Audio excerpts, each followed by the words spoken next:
E vamos para a próxima convidada da noite, a professora do Departamento de Relações Internacionais da Escola Paulista de Política, Economia e Negócios da Unifesp, Juliana Bigatão, que ocupa agora a 7ª hora de literatura, mediada pelo cientista político Luiz Rufino.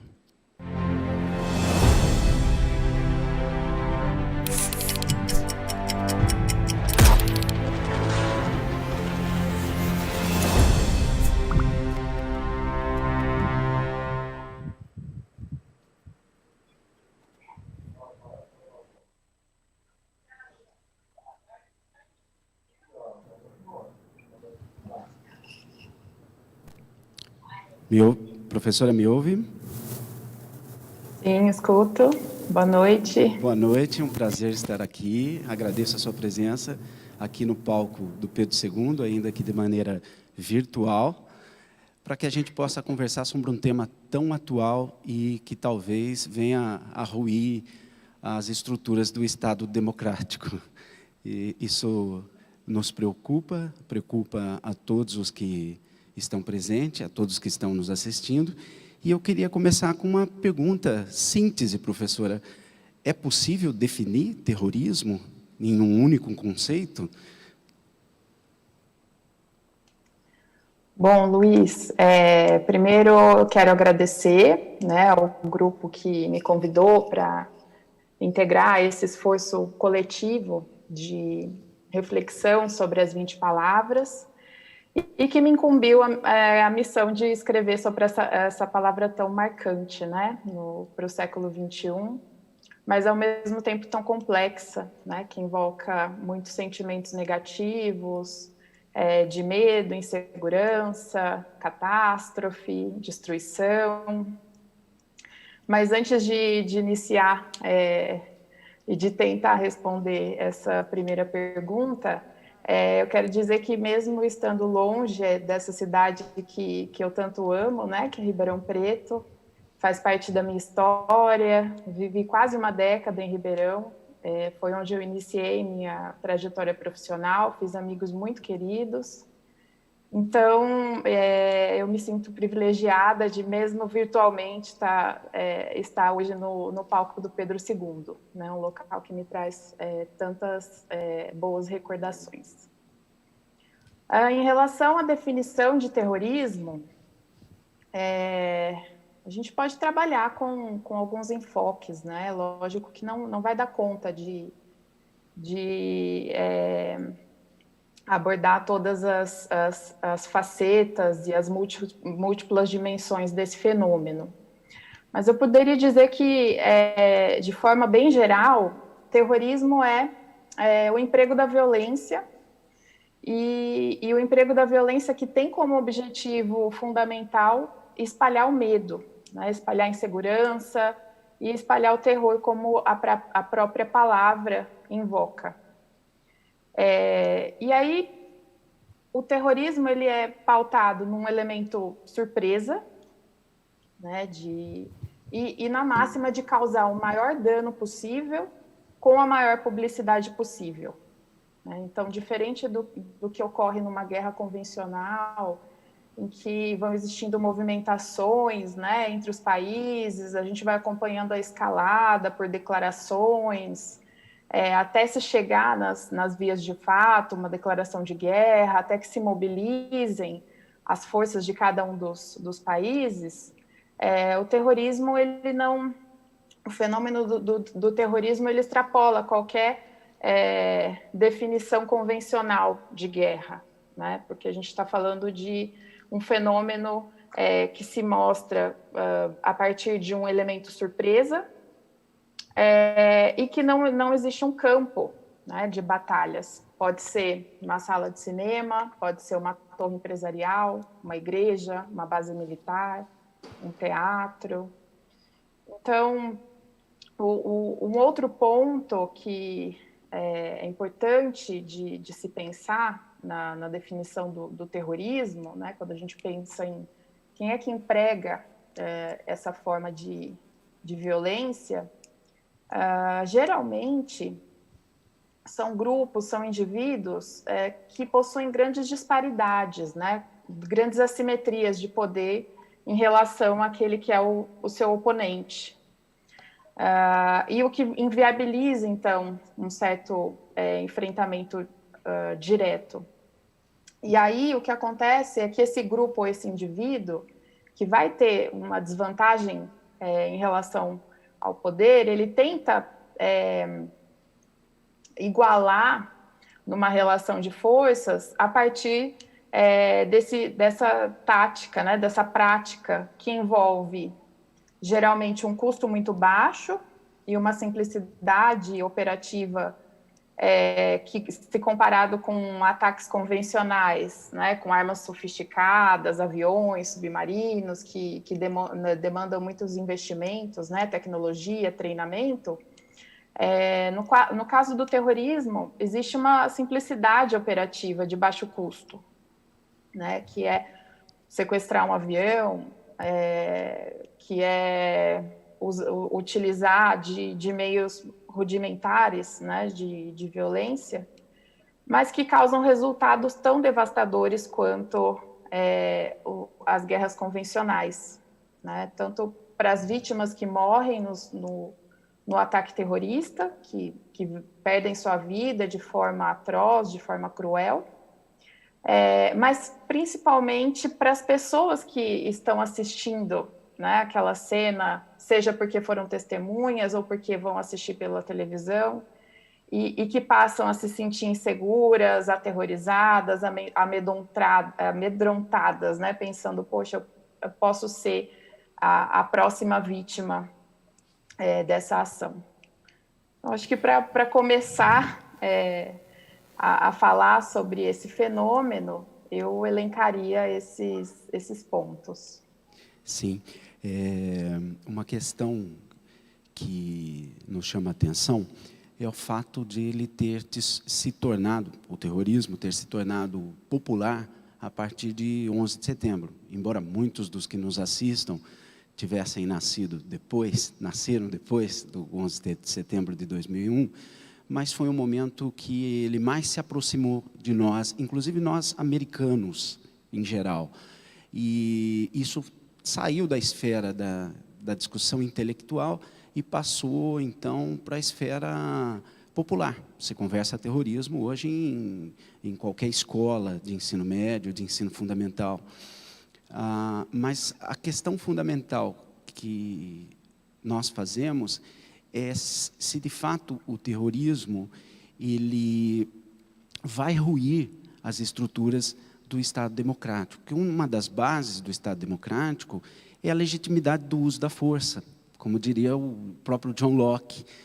Quando o Estado democrático já não pode mais fazer o uso dessa força, essa força é ineficaz, pelo menos nos parece ineficaz, se nós observarmos o governo do Obama e antes do Obama, o do próprio Bush, filho, né? Qual a solução, professora? Existe? É uma pergunta terrível de ser feita, né? Difícil de ser apontada. Como agir contra, se, na verdade, o uso legítimo da força que o Estado moderno tem não funciona, porque gerou, na verdade, mais e mais terrorismo? Bom, Rufino, essa é uma questão importante, porque a gente olha para o 11 de setembro, de fato, como um marco, né? Embora o terrorismo não seja uma novidade específica do século XXI,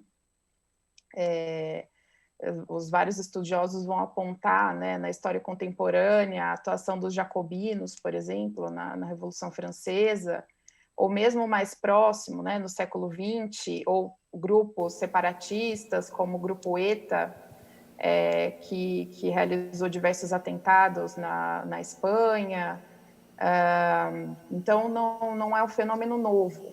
Mas o que vai acontecer? Depois com o 11 de setembro, acho que primeiro analisar esse marco é muito importante, né, que traz para a realidade, né, e causa grande interesse na população em geral, até porque infelizmente, a violência vende, né? A espetacularização da violência é um dos motores, né, da mídia nacional e internacional.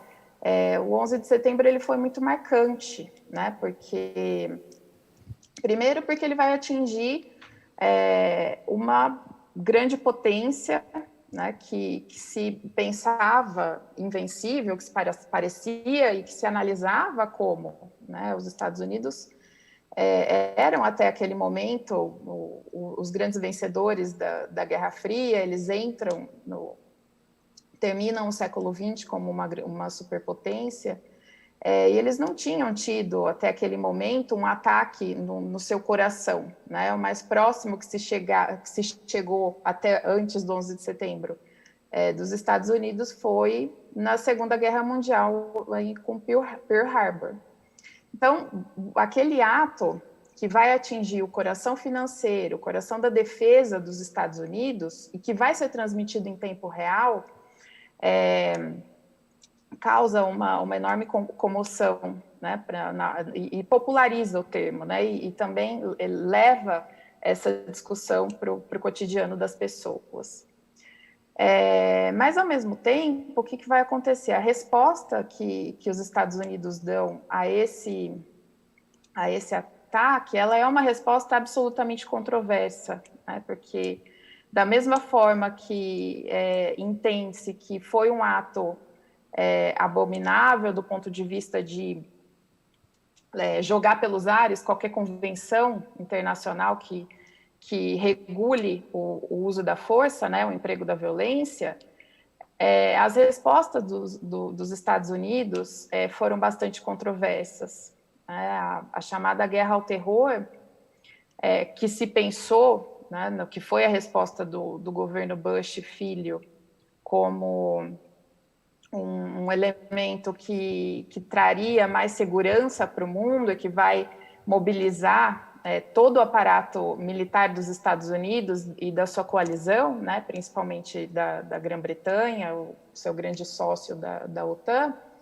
Essa resposta ela vai ser viabilizada a partir de uma guerra, né, a partir de várias guerras que começam em 2001 no Afeganistão e que em 2003 vai para o Iraque, e que vai ser levada à frente pelo Obama, né, que, embora na sua campanha tenha prometido colocar fim à guerra ao terror, continua e, inclusive, aumenta, né, o contingente militar americano no Oriente Médio, e isso vai gerar muito mais morte e destruição do que, de fato, colocar fim ao terrorismo, né? Então, se a gente fosse começar a pensar em soluções, né, em como é que a gente vai combater o terrorismo, a primeira questão a se descartar é uma guerra convencional, né? E aí existem outros motivos para se pensar em descartar uma guerra convencional, como os Estados Unidos fizeram, que tem a ver com a essência, né, do grupo terrorista e como é que ele opera, né? Ele não existe, ele não é um inimigo identificável, né? Não é um exército que está identificado no sentido de usar um uniforme, que está baseado numa hierarquia. O terrorista ele não tem uma face, e também não tem uma organização, pensando nos grupos, hierarquizada, né? A gente viu que a Al-Qaeda, por exemplo, não tinha um centro um centro operativo, né? Até porque mesmo depois que eliminaram o Osama Bin Laden, o terrorismo não sumiu. Inclusive, os dados são muito ruins, né? Para se analisar isso, infelizmente, o cenário não é otimista, é um cenário bastante pessimista, né, de aumento do número de países em que se tem a presença de atos terroristas, do número de vítimas que os grupos terroristas fazem atualmente, de uma capilarização, né, um espalhamento desse fenômeno pelo mundo. Então, se a gente pensar, né, em como é que vai se resolver essa questão, com certeza eu posso afirmar, né, que não é através de guerra.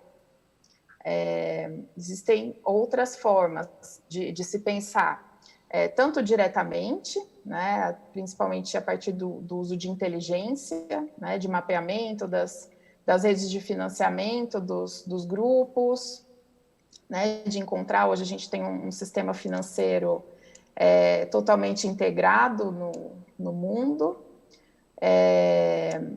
E se a gente for um pouco, né, dar um passo atrás ainda, tem um acadêmico das relações internacionais que escreveu um texto muito interessante, que é o Ken Booth, que diz que muito se gastou depois do 11 de setembro, não só em termos de financeiros, né, mas em termos de pesquisa, de reflexão sobre como enfrentar essa ameaça, né, do século XXI, e muito esforço foi despendido no sentido de como desarmar o homem-bomba, né? Ao invés de se pensar, por exemplo, por que essa pessoa se tornou um homem-bomba, né?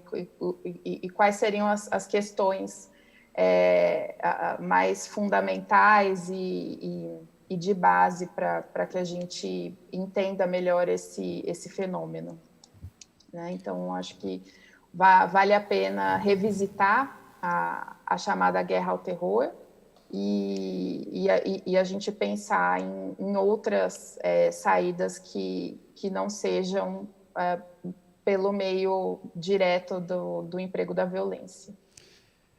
Professora Juliana, se nós pensarmos, por exemplo, o terrorismo como barbárie, ele visa a destruição da civilização. Mas se nós pensarmos também o terrorismo como o terrorismo de Estado, e que nós sabemos que existe, ditaduras são terrorismos de Estado.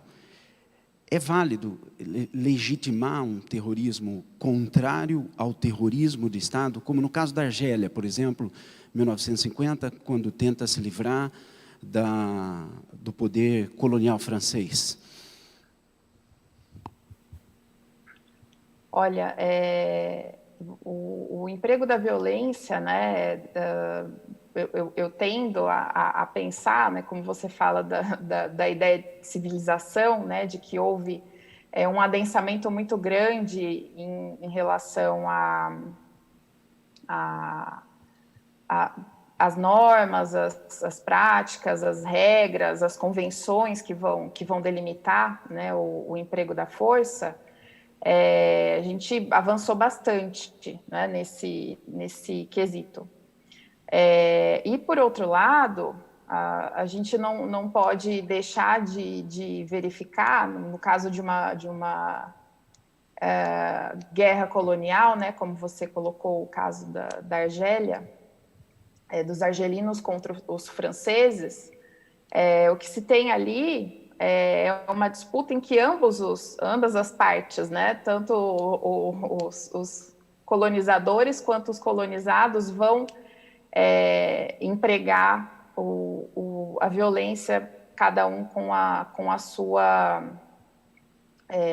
com as suas razões, né? Acho que a gente não pode justificar esse tipo de ato. O que a gente pode é fazer uma análise e entender o que levou os argelinos a empregarem o terrorismo, não como a única forma de luta, mas como uma delas, né? E tem a ver com a disparidade, né? Tem a ver com uma relação absolutamente assimétrica e desproporcional em relação ao poder francês. E quando se fala de terrorismo de Estado, esse é um conceito que a gente pensa que na origem, né, a origem do terrorismo é o próprio Estado. E isso é absolutamente discrepante, né, com o que se entende pelo Estado moderno. Porque o Estado é aquela entidade que deve proteger o cidadão, né, que está ali, que existe, né, ela só existe porque você mesmo, no início da nossa conversa, resgatou o Hobbes, né? O que o Hobbes vai dizer? Por que existe Estado, né? A pessoa vai abrir mão de parte da sua liberdade e transferir para o Estado a sua proteção.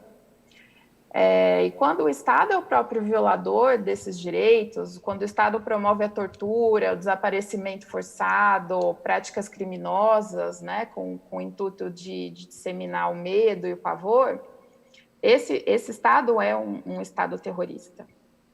E aí, essa é uma questão interessante quando a gente olha para o fenômeno, porque se associa muito, principalmente depois do 11 de setembro, o terrorismo a um grupo, e infelizmente por conta de uma certa falta de cuidado, né, e principalmente dos órgãos de imprensa, né, da mídia, se associou muito depois do 11 de setembro o terrorismo à religião, né?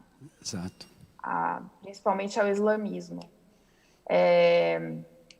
E na verdade, a gente não pode partir dessa distinção, né? A gente pode pensar que o ator que vai cometer aquele atentado, ele pode ser um ator individual, um indivíduo isolado, que não tem nenhuma ligação com uma organização, né, que vem sendo chamado hoje como o lobo solitário.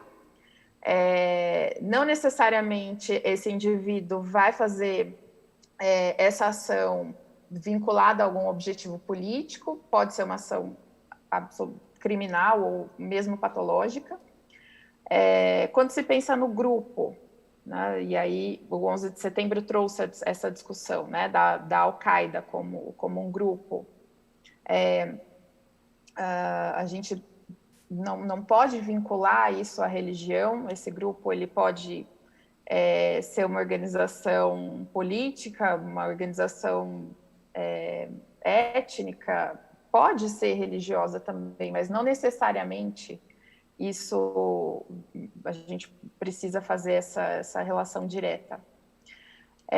E o ator estatal, nesse caso, ele, né, quando o terrorismo ele provém do Estado, aí joga-se, né, toda a convenção, né, e todo o Estado de Direito às margens para se pensar essa ação.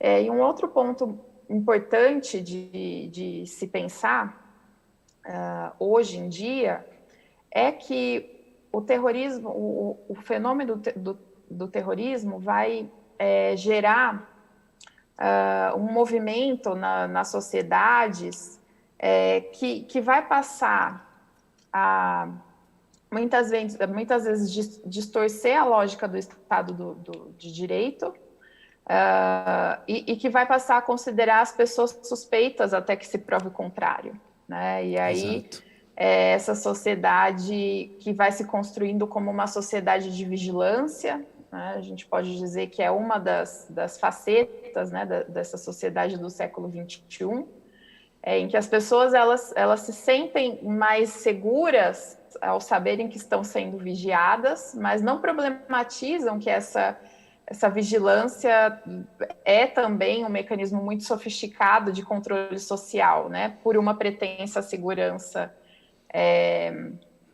e que o Estado passa cada vez mais a se apropriar da vida privada do cidadão. Queria fazer uma observação exatamente nesse sentido que me preocupa muito. Talvez uma das obras mais importantes do século XX em ciência política seja o título O Poder, História Natural de Seu Crescimento, do francês Bertrand de Giovanel, que ele analisa exatamente o crescimento do poder do Estado sobre a vida dos cidadãos. O terrorismo tem feito que isso se exacerbe, na verdade, mesmo num país como os Estados Unidos de tradição liberal. parece que o Estado agora passou a ser o vigia, vou até usar um conceito, passou a ser um panóptico, que consegue observar a vida de todo indivíduo, sabendo de onde vem, por onde vai, quais são os seus hábitos, podendo invadir a privacidade sem que o próprio indivíduo saiba. Nós estamos nos aproximando de um Estado totalitário nesse sentido, que não permita mais as liberdades individuais, somente para garantir que esse indivíduo não sofra um atentado terrorista? Então, Rufino, acho que essa é uma questão muito importante, né, e uma consequência das ações que se tomaram lá em 2001. Né, um dos primeiros atos do governo Bush foi o ato patriótico, né, em que o Estado ele passa a poder quebrar sigilo e fazer escuta telefônica e a considerar qualquer um como suspeito, né? E as pessoas inicialmente vão sofrendo o efeito, né, quase que anestesiadas por conta dos atentados, vão entender que isso é algo positivo, né, que ter a sua vida privada vasculhada teria algum tipo de finalidade. E a gente sabe que essa não foi uma garantia, né, de que aumento da segurança. E isso vai acontecer não só dentro dos Estados Unidos, mas também em várias outras partes do mundo. Né? Foi um fenômeno mundial, a mudança das práticas das companhias aéreas, a mudança da forma como cada um, né, vai olhar o estrangeiro, vai olhar o outro, um fenômeno que se pensava, olha, estamos construindo, né, no final do século XX, né, estamos construindo uma sociedade cada vez mais globalizada, que vai se entender melhor. O 11 de setembro ele traz uma complexidade nessa relação, né, não só para a sociedade doméstica dos Estados Unidos, mas para todos que queiram fazer parte desse mundo que se diz liberal, né, dessa sociedade que se diz liberal, mas que está construindo cada vez mais esses mecanismos de controle social. E por parte dos Estados Unidos, nos territórios em que eles vão fazer as intervenções, né, pensando nos casos do Afeganistão e do Iraque, eles também vão fazer um atropelo gigante às normas dos direitos humanos. Né? Muitos de nós acompanhou com muita perplexidade quando as imagens do que aconteceu nos presídios iraquianos foram reveladas para o mundo. Né? As pessoas sem acusação formal, que eram torturadas, que foram violentadas de todas as formas, por um Estado que dizia estar levando a democracia, a liberdade e os direitos para aquela população que foi olhada como bárbara. Né? E discutir isso é muito importante, né? Porque os Estados Unidos eles vão atropelar todas as convenções de direitos humanos e vão fazer essas intervenções. Inclusive vão conseguir colocar para a imprensa e para a população como se fosse a guerra do Iraque e do Afeganistão, né, e não a intervenção dos Estados Unidos nesses locais, e vão construindo uma nova realidade. Se a gente pensar o 11 de setembro, que vitimou mais ou menos 3 mil pessoas, o resultado de Iraque e Afeganistão e Paquistão chegou a um número absurdo, né, de vítimas. Eu até escrevi no texto, vou tentar lembrar, se eu não me engano, chegava a 1 milhão de pessoas, mais ou menos, que morreram em decorrência dessa guerra ao terror que iria levar a liberdade para as pessoas, né, no discurso do presidente Bush. E, além disso, né, estamos falando do saldo de mortos, mas se a gente pensar no número de pessoas refugiadas, né, Sim. Iraque e Afeganistão, os iraquianos e os afegãos estão aí sempre presentes, infelizmente, no ranking das pessoas que mais buscam refúgio do Alto Comissariado das Nações Unidas, né? Então, são questões importantes de se levarem em conta quando a gente pensa nas consequências daquilo que foi feito no 11 de setembro. Juliana, outra coisa que me chamou muita atenção, já que você citou o texto, é exatamente a pesquisa feita em Guantánamo, entre os prisioneiros terroristas que lá estão alojados. 80, podemos dizer que 80% é recém-convertido, já que falávamos da relação entre terrorismo e religião. Então, são jovens recém-convertidos. Isso é um fenômeno, podemos afirmar isso? Por exemplo, na França, a assistente social ela já não trata mais da pobreza, ela trata exatamente do fato do adolescente ingressar dentro de um grupo terrorista e abandonar a escola, abandonar a família em direção ao Oriente Médio principalmente. E isso é extremamente... Esse é o grande mal que assola a Europa hoje? São duas perguntas, na verdade. Bom, então, em relação a Guantánamo, foi feito um estudo, vários estudos, né? Eu citei um deles no texto que eu escrevi, para dizer que a associação imediata, né, que se fazia entre a religião dos muçulmanos e o terrorismo não é uma associação direta, né? Porque apenas 20% das pessoas entrevistadas que estavam lá presas se declaravam que tinham tido uma educação baseada na religião. E os outros disseram que tinham se convertido, o que mostra que o grupo ele age não necessariamente a partir dos critérios religiosos, mas ele usa a religião como uma base de convencimento para conseguir apoio para determinada causa. E é o que,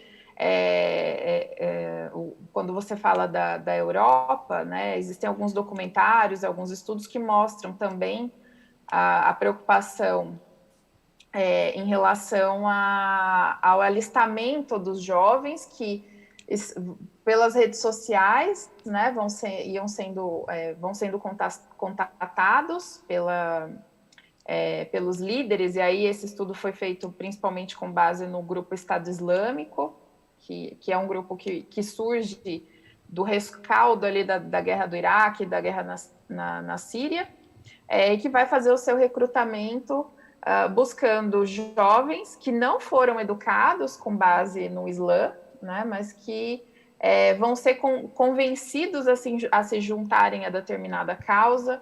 Existem questões mais profundas para serem olhadas, né, que é a marginalização desse jovem na sociedade. Eu vi, acho que a menção que você faz à França, acho que eu assisti esse documentário que você mencionou.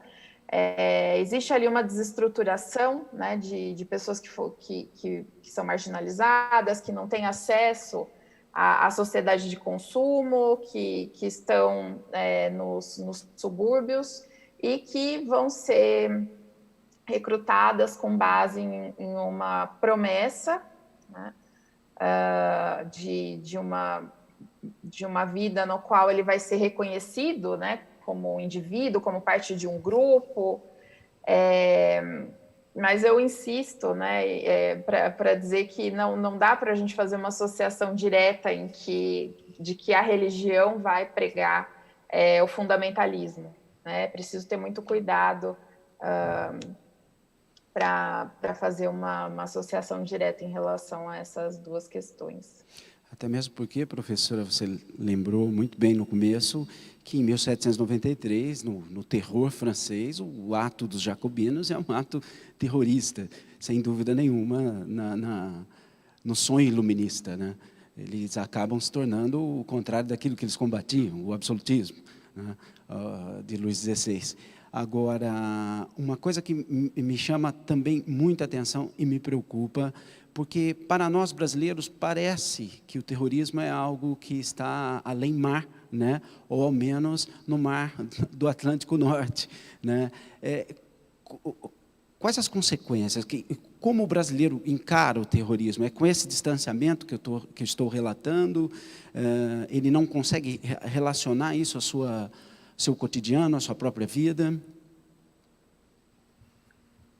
Bom, eu penso que uma característica muito peculiar do terrorismo hoje tem a ver com as transformações tecnológicas, né? E que vão facilitar a comunicação. Então, hoje, pela internet, é muito fácil ter acesso aos grupos que vão recrutando jovens e existe também o papel da mídia, né, com impacto aí, dando uma visibilidade global e praticamente em tempo real do que está acontecendo no mundo. E é muito difícil a gente dizer que algum país esteja imune à prática do terrorismo, né, porque, como eu já disse, o fundamento do ato terrorista é espalhar o medo e espalhar o terror. E ao fazer isso, hoje os meios que existem para garantir a maior publicidade do ato também estão cada vez mais disseminados, né? Um celular, uma transmissão ao vivo. Hoje as pessoas têm mais acesso a isso. Então, não dá para dizer que algum país, por mais que invista em aparato militar, que não é exatamente, né, o caso do Brasil, mas existe uma preocupação em relação a isso. O nosso país passou recentemente uma lei antiterrorismo.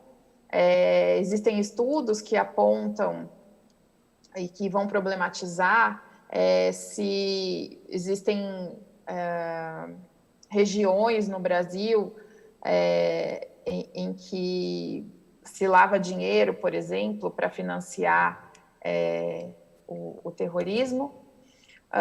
Mas eu diria que os nossos desafios, né, os desafios do Brasil estão em arenas muito mais amplas do que exatamente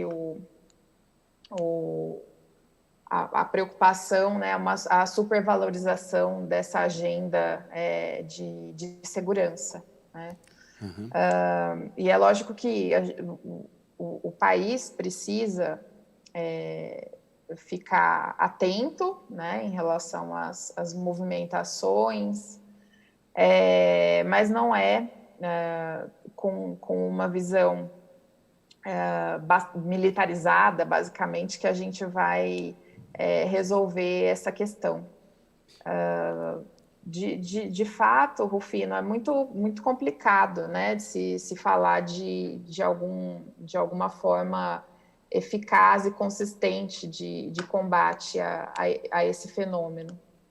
Então, não dá para dizer que nosso país está imune, mas também não dá para dizer que seja um dos alvos preferenciais quando a gente pensa nos grupos terroristas. Outro fato que eu gostaria que você comentasse, Juliana, eu vou citar um autor irlandês, o Chesterton, J.K. Chesterton, que ele diz que, na verdade, a loucura não é a ausência de razão, né? É o excesso de razão.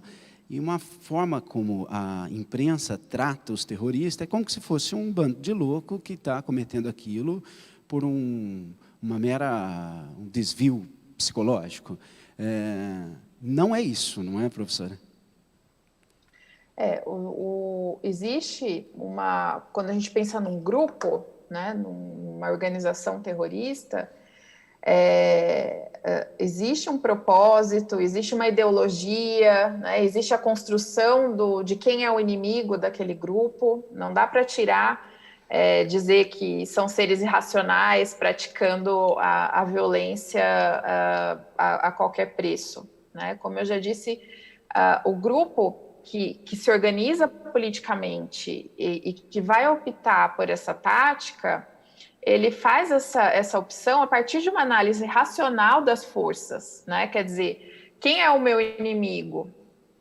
Como é que eu vou enfrentar esse inimigo? Né? Se esse grupo não tem um aparato militar, não tem condições de tomar o poder da forma como ele pensa, ele vai fazer um cálculo racional de forças, né? E vai estimar que através do emprego do terror que vai se conseguir desestabilizar, né, o inimigo, e geralmente é um Estado, é uma organização política. Eu escrevi no texto, uma parte do texto baseada na análise do professor Hector Sampierre, que é um dos maiores especialistas em terrorismo aqui no Brasil, em que ele fala que é importante se pensar no ato terrorista, que aquela vítima que sofre o atentado e que vai morrer, que é ferida, ela não é a vítima essencial do ataque, né? A vítima é o que ele chama da vítima estratégica, que é a pessoa que não sofreu o atentado, mas que vai assistir ao noticiário, vai testemunhar, vai participar dessa sociedade em que a violência se torna um espetáculo e vai se sentir amedrontada, né? E se visualizar, poxa, eu posso ser a próxima vítima. E é através dessa desestruturação, né, de uma sociedade, dessa sociedade que vai se ver amedrontada, que o grupo terrorista atinge o seu objetivo político, né, que é mostrar que, olha, o Estado falha em garantir a vida das pessoas. E que vai, né, e é através dessa vítima estratégica que o grupo, então, atinge a sua vítima política, que é aquela que o grupo não tem, que o grupo terrorista não tem condições de enfrentar num combate direto, mas que tem plenas condições de desestabilizar. E aí a mídia vai contribuir com isso, né, no sentido de dar a comunicação, a cobertura em tempo real, e isso faz com que o grupo atinja o que seria a vitória, né? A vitória que não é através de um campo de batalhas convencional, mas que é a construção dessa sociedade de medo, e que vai aceitar, então, que o Estado de Direito seja seja deixado de lado, né, em nome de uma pretensa segurança. É definitivamente mais o que se propaga do que de fato o que é, né? E hoje com as redes sociais isso passa a ser exacerbado. Eu queria que você falasse um pouco do terrorismo virtual, porque é onde ele se organiza, exatamente na Deep Web, quando ele vai catalisar a sua militância. E é nesse sentido que eu volto àquela pergunta, que os brasileiros não estão fora disso, porque nesse mundo que a internet globalizou, nós temos aí os nossos adolescentes em risco. E uma das coisas que me chama muito a atenção é o fato dos jovens estarem aderindo a isso. Por quê? Então, são 2 ou 3 perguntas ao mesmo tempo, né? Por que um jovem deixa o estado de garantias que ele tem, como na França, por exemplo, e opta por viver dentro de um regime que recrudesce as ações, que deixa as regras muito mais evidentes e claras para ele. Essa sociedade líquida que a gente vive, é essa consequência? Ele dá um passo atrás, ele busca um recrudescimento por conta de não compreender, de não querer viver numa sociedade completamente que se dessolidificou? Bom, Rufino, eu penso que esse jovem, né, como o caso você deu o exemplo da França, né, esse jovem ele não tem os seus direitos reconhecidos nessa sociedade, né, porque quem é o jovem que opta por se alistar e buscar, né, a sua integração em um grupo? Ele é o jovem que está na periferia, ele é o jovem que não vive esse estado...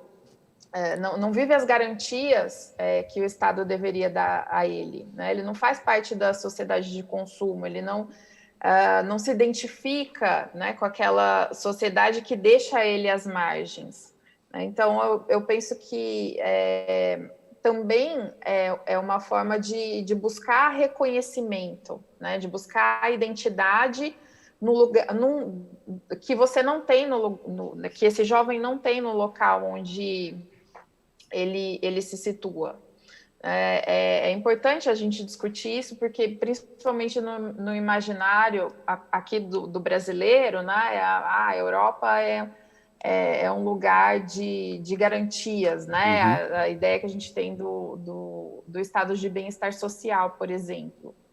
E quando se olha para os guetos, ou quando se olha para os subúrbios, não é isso que a gente verifica, né? E essas pessoas que estão nesses lugares, esses jovens que vão ser alistados através da internet, muitos deles vieram dos territórios que foram colonizados e conseguiram cidadania por acordos que foram feitos na época de independência desses territórios, ou são mesmo as pessoas que precisaram migrar por conta de não terem condições básicas, né, de vida, que é o que nas relações internacionais a gente pensa como a segurança humana, né, que não é só a segurança física, mas é o bem-estar, é a educação, saúde, emprego.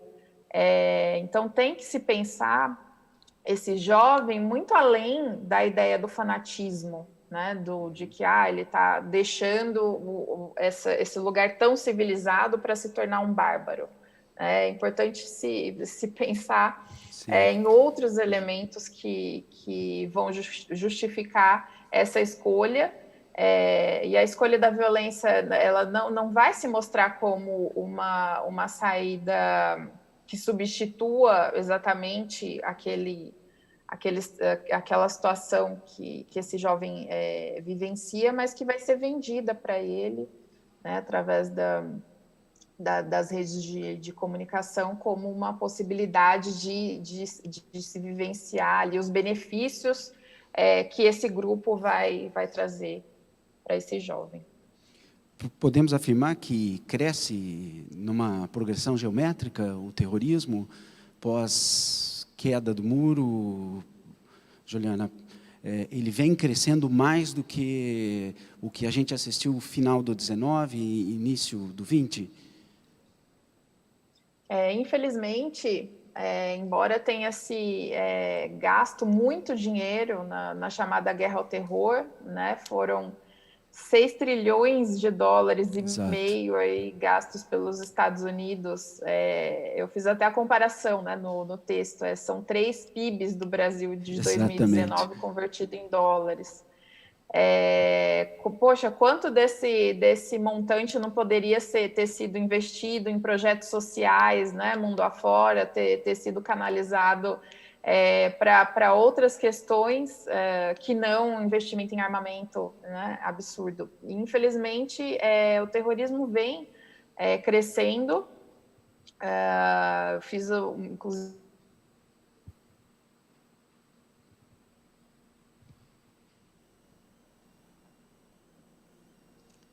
tivemos um probleminha técnico. A gente vai ver se consegue retornar. Já estamos a poucos minutos de encerrar. São 5 minutos, a gente vai ver se vai resolver. Um acompanhamento e esse índice vem...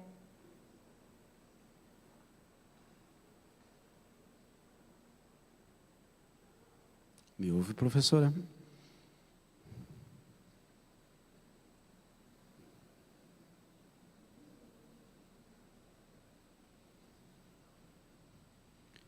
Já está...